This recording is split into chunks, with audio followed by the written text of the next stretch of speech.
So for the next problem, compute the mass of 2 cubic meter propane at 280 kPa and for T degrees Celsius. So for the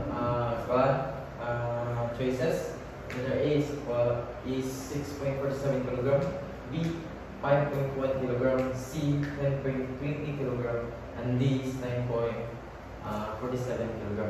So for the solution is we'll use again PV equals MRT.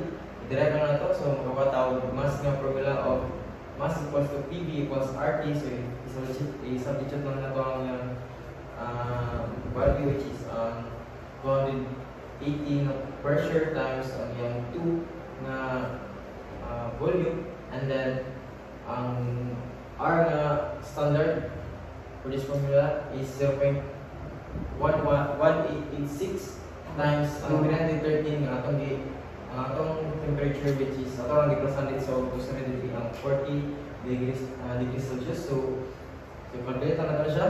Magkuha tayo 9.47 kg which is letter D.